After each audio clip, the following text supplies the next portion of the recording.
Students, welcome back to my channel. आज हम पढ़ेंगे जेनेटिक्स फॉर बिगनर्स पार्ट 1। इसके अंदर हम पढ़ेंगे, जो स्टूडेंट्स को बहुत डाउट रहता है कि जीन क्या होता है, जीन और डीएनए सेम है या इस पे क्या डिफरेंस है, जीन डीएनए का पार्ट है कि डीएनए जीन का पार्ट है, एलील क्या है, क्या एलील और जीन सेम है, होमोजाइगस क्या है, हेट्रोजाइगस क्या है, म्यूटेंट क्या है, म्यूटेंट एलील क्या है और वाइल्ड एलील क्या है, ये सब हम आज के टॉपिक में कवर करेंगे। तो हम बढ़ते हैं जेनेटिक्स फॉर बिगनर्स। सबसे पहले हम समझना चाहेंगे कि जीन क्या है।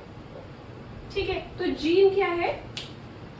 It's a basic unit of inheritance which is responsible for the transmission of character from one generation to another or from the parent to the offspring। इसका मतलब कि किसी भी कैरेक्टर का पास ऑन करना एक जनरेशन से दूसरी जनरेशन एक यूनिट ऑफ डीएनए पे डिपेंड करता है, जो कि है जीन। ठीक है, इसका मतलब हम समझ सकते हैं कि हमारी बॉडी में बहुत सारे सेल हैं। हमें पता है हमारी बॉडी बहुत सारे सेल की बनी है। जब कुछ सेल्स एक पर्टिकुलर फंक्शन करने लगेगा, वो टिश्यू बनाएगा और टिश्यू बना के ऑर्गन बनाएगा, ये सब मिलके, बट बेसिक यूनिट तो हमारा जो लाइफ का रहता है वो है सेल। तो अगर हम सेल स्ट्रक्चर के बारे में पढ़ते हैं तो आपको पता ही है कि हमारी पूरी बॉडी सेल से बनी है। और अगर हम एक सेल के बारे में देखते हैं तो हम देखते हैं होता है न्यूक्लियस और होता है साइटोप्लाज्म। बहुत सारे साइटोप्लाज्मिक ऑर्गेनल्स होते हैं और ये होता है न्यूक्लियस, जिसमें जो हमारी जेनेटिक इंफॉर्मेशन होती है वो स्टोर्ड रहती है। ठीक है, ये जेनेटिक इंफॉर्मेशन स्ट्रैंड्स में स्टोर्ड रहती है। तो आप देखेंगे न्यूक्लियस का स्ट्रक्चर, तो आप देखेंगे कि जो पूरा क्रोमैटिन है वो ऐसे डिसऑर्गेनाइज तरीके से अरेंज है, जो उसको बहुत ही डार्क कलर्ड कंपोनेंट बना देता है आपके न्यूक्लियस को। तो आप एक सेल देखेंगे, हमारी बॉडी सेल की बनी हुई है। सेल का स्ट्रक्चर देखेंगे तो है साइटोप्लाज्म और न्यूक्लियस। न्यूक्लियस जो है क्रोमैटिन एंटैगल से बना है। लेकिन जब ये सेल डिविजन करता है, जब एक सेल को डिवाइड होना होता है, तो ऐसे तो उसको डिवाइड होना बहुत डिफिकल्ट लगता है, तो वो क्या करता है, अपने आप को ऑर्गेनाइज कर देता है in the form of chromosome. ठीक है, तो ये क्रोमोसोम है, न्यूक्लियस है, न्यूक्लियस में क्रोमैटिन है। जब सेल डिवीजन होना होता है वो आपको वेल ऑर्गेनाइज कर देता है, connected by centromere to chromosomes. ठीक है, ये जो है, अगर आप इसका स्ट्रक्चर देखेंगे और इसको अनटैंगल करेंगे तो आप देखेंगे, ठीक है, ऐसे देखेंगे तो आप देखेंगे कि ये सारा डीएनए का बना हुआ है और ये डीएनए ही था जो कॉइल होके ऐसा बना था क्रोमैटिन की फॉर्म में। तो ये डीएनए है। ठीक है, डीएनए आपको पता है डबल हेलिकल स्ट्रक्चर होता है, जिसके सरफेस पे बहुत सारे जीन्स होते हैं। ठीक है, जिनकी अपनी अपनी लोकस होती है। अब आप ये जानना चाहेंगे कि लोकस क्या होता है। As the name suggest, locus मतलब लोकेशन। तो इस पूरे डीएनए के सेगमेंट पे, जो मैंने आपको बताया कि सेल है, हर एक सेल के अंदर 23 पेयर्स ऑफ क्रोमोसोम्स होते हैं। तो आप इसको सिंपल तरीके से समझे कि हमारी बॉडी सेल की बनी है। हर सेल में क्या होता है, न्यूक्लियस होता है, साइटोप्लाज्म भी होता है, बट हम न्यूक्लियस की बात कर रहे हैं, जिसमें सारी जेनेटिक इंफॉर्मेशन स्टोर्ड होती है। और इसके अंदर जो होते हैं 23 पेयर्स ऑफ क्रोमोसोम्स होते हैं। इसका मतलब टोटल 46 क्रोमोसोम्स होते हैं। तो आप कह सकते हैं कि ह्यूमन सेल डिप्लॉयड है, मतलब उसमें 2 सेट्स ऑफ क्रोमोसोम्स होते हैं। ठीक है, इसका मतलब क्या है, 23 पेयर्स या 46 क्रोमोसोम। अब मैं अगर एक पेयर ऑफ क्रोमोसोम की बात करूं, उसको अनटैंगल करूं, उसका स्ट्रक्चर जूम करके देखूं, तो मैं देखूंगी कि अरे ये तो डीएनए है और डीएनए के ऊपर ही बहुत सारे जीन्स लोकेटेड हैं। और उस पार्ट ऑफ डीएनए के जहां पे वो जीन लोकेटेड है, हम कहते हैं that is the locus of a gene. इस पर्टिकुलर लोकेशन पे ये पर्टिकुलर जीन है। तो आपको लोकस क्लियर हो गया, डीएनए क्लियर हुआ। डीएनए का एक यूनिट जो जेनेटिक इंफॉर्मेशन कैरी करता है उसको हम जीन बोलते हैं। आप देखेंगे कितने सारे जीन हैं। ठीक है, ये कोई जीन होगा, ये कोई जीन होगा, बहुत सारे जीन हैं।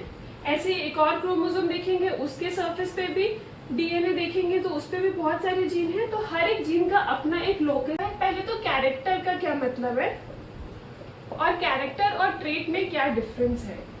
तो ये डिफरेंस है कि कैरेक्टर है एक, जैसे कि हम एग्जाम्पल लेते हैं हाइट। तो कैरेक्टर तो हाइट है, वो टॉल भी हो सकता है, वो ड्वार्फ भी हो सकता है। इसका मतलब जो ट्रेट है वो टॉल भी हो सकता है या ड्वार्फ भी हो सकता है। तो अंडरस्टूड, कैरेक्टर क्या है, कैरेक्टर हाइट है और ट्रेट उसका पॉसिबल फॉर्म्स है, दैट इज वो टॉल भी हो सकता है, ड्वार्फ भी हो सकता है। इस कैरेक्टर को from one parent to the offspring ले जाने के लिए रिस्पॉन्सिबल होते हैं कुछ फैक्टर ऑफ इनहेरिटेंस, ठीक है, थ्रू द गमीट जो वो पास ऑन होते हैं, उस पर्टिकुलर सेगमेंट ऑफ डीएनए को कहते हैं gene.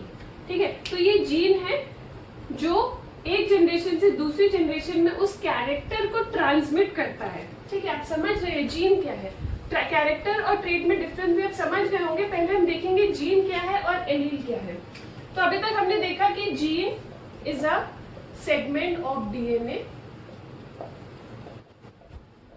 Responsible for inheritance of a character.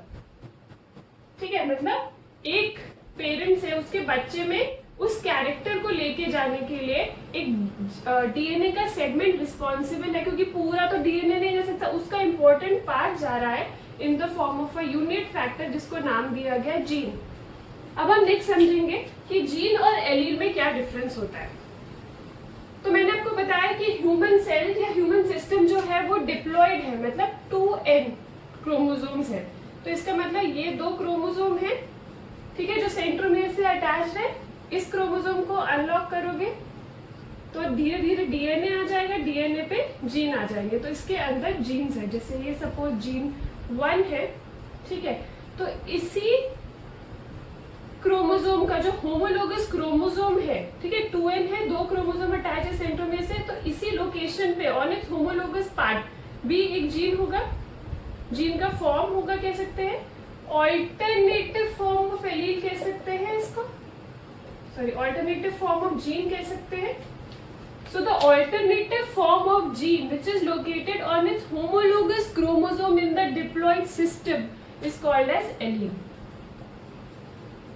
समझ रहे हैं, जीन का लोकस या लोकेशन है इस क्रोमोसोम के इस पर्टिकुलर पार्ट पे। अगर हम इसको बैंड्स में डिवाइड करते हैं, सपोज 1 2 3, तो वो सपोज 2 वाले बैंड पे लोकेटेड है, तो उसी 2 वाले बैंड की सब बैंड पे कौन सा फॉर्म लोकेटेड होगा उसको एलील बोलते हैं। तो इज एलील और gene same? No, allele is the alternate possible form of gene located on its homologous chromosome. ठीक है, अगर ये एलील दोनों जगह पे सेम है, सेम भी हो सकते हैं, डिफरेंट भी हो सकते हैं। अगर सेम है तो उसको बोलते हैं हम होमोजाइगस ट्रेट, ठीक है, और अगर वो डिफरेंट है तो हम बोलते हैं हेट्रोजाइगस ट्रेट। ठीक है, होमोलोगस मतलब, होमोजाइगस मतलब, देखिए ये दोनों एलील जो है इस वाले लोकस पे लोकेटेड है जीन, और इस पे भी ये लोकेटेड है, ये आपका डोमिनेंट फॉर्म है। अगर ये दोनों सेम है तो होमोजाइगस है, अगर एक डोमिनेट है और एक रेसेसिव है तो उसको हेट्रोजाइगस बोलते हैं। तो आपको समझ आ रहा है कि हमारा हर एक सेल के अंदर न्यूक्लियस है, साइटोप्लाज्म भी है, बट न्यूक्लियस जो है उसमें ये जेनेटिक मटेरियल है in the form of chromatin जो कंडेंस हो जाता है during cell division to form chromosomes. उन क्रोमोसोम को अगर हम अनटैंगल करके देखते हैं तो ये double helical structure of DNA दिखता है। डीएनए पे यूनिट्स और सेगमेंट्स होते हैं जो रिस्पॉन्सिबल होते हैं for the inheritance of character, या कैरी करता है इंफॉर्मेशन को, जीन होता है वो। और क्योंकि ये डिप्लॉयड सिस्टम है ह्यूमन सिस्टम, तो उसके ऑल्टरनेट जो क्रोमोसोम, होमोलोगस क्रोमोसोम पे उस लोकस पे जो जीन का फॉर्म लोकेटेड है उसको बोलते हैं एलील। अगर दोनों एलील सेम है, डोमिनेंट है तो हो, या फिर रेसेसिव है, दोनों ही डोमिनेंट है या दोनों ही रेसेसिव है बट सेम है, तो उसको होमोजाइगस ट्रेट बोलते हैं। और अगर वो डिफरेंट है, एक डोमिनेंट और एक रेसेसिव है, तो उसको हेट्रोजाइगस बोलते हैं। Heterozygous individual for this trait, उस पर्टिकुलर ट्रेट के लिए उस इंडिविजुअल में दोनों डोमिनेंट और रेसेसिव फॉर्म है, इसीलिए he is heterozygous for a trait. अगर सेम है so he is homozygous for that trait. तो अभी तक हमने क्या देखा? हमने देखा कि gene is the segment of DNA, allele is the alternative form of the gene located on its homologous chromosome. Character और ट्रेट में क्या डिफरेंस है? कैरेक्टर सपोज हाइट है तो ट्रेट उसका टॉल या फिर ड्वार्फ होगा।